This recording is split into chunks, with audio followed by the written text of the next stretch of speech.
Well, we just got confirmation that this long-rumored Nintendo Direct for September is finally happening. Tomorrow morning, we're finally going to see what Nintendo has been cooking up for us since the last official Nintendo Direct back in February. So with the hype train leaving the station and my bingo card ready to go, I thought it would be fun to go through what we can expect to see tomorrow as well as some stuff we really hope is there.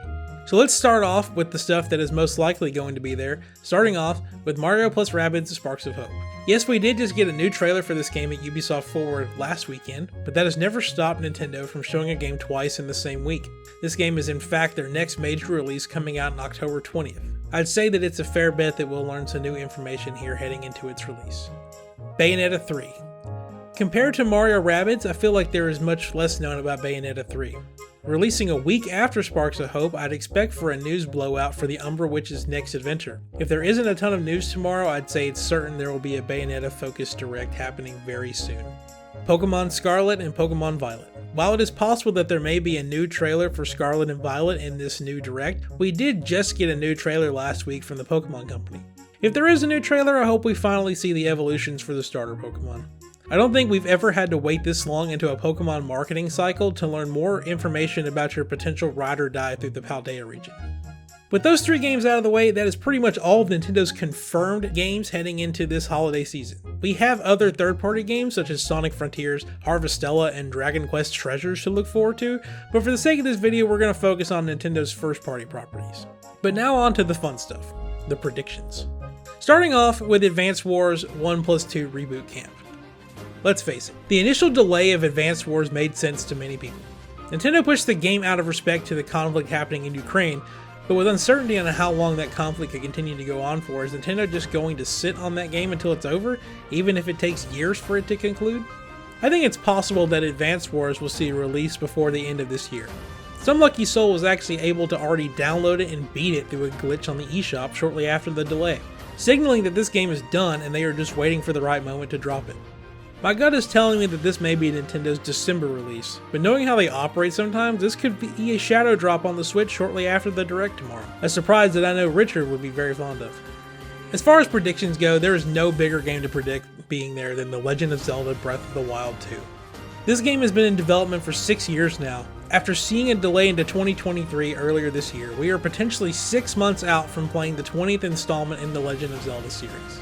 I don't know about you all, but I am so pumped for this game. I can make a whole video just making predictions about stuff we can see in it, which if any of you are interested in stuff like that, we may make that happen. Either way, it is time to see Breath of the Wild 2.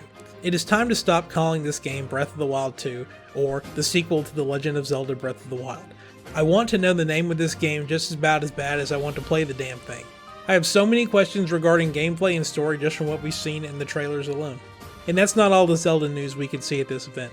It has been long rumored and predicted by Nintendo insiders that just so happened to leak the date of this Direct that we are finally going to see The Legend of Zelda Wind Waker HD and Twilight Princess HD come to the Switch. An announcement that would literally make me jump for joy.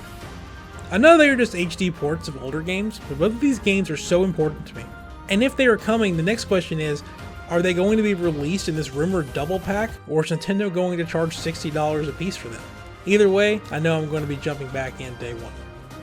Let's quickly shift gears over to Fire Emblem.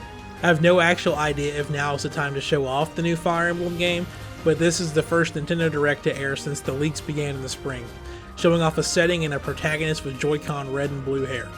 Other than that, we know nothing else about this game, but if it's just as good as Fire Emblem Three Houses was, I'm sure it will be a blast to play through. There have long been rumblings about what is next for Nintendo Switch Online. With the expansion pass dropping last year, we saw a nice stream of classic N64 and Genesis games come out over the last year. With no sign that those releases are slowing down, several insiders have pushed the idea of what is next for the online service. The long-rumored Game Boy and GameCube systems may be seeing a new breath of life through the online service. I personally wonder how GameCube games will perform through emulation, and would almost rather see them as being sold individually on the eShop. Above all else though, would Nintendo use these games as a way to add another level to their online subscription, or will this all be included with the expansion pass? If either of it is real, I'm sure we'll know by this time tomorrow. And finally, I want to conclude with a game that has been just as rumored as the Zelda HD collection. That is Metroid Prime Remake / Metroid Prime Collection. The Metroid Prime games coming to the Switch rumor mill started back right as Metroid Prime 4 was originally announced at E3 2017. Obviously, Metroid Prime 4 has yet to release and has been in development hell so bad that in 2019 they restarted development on the game.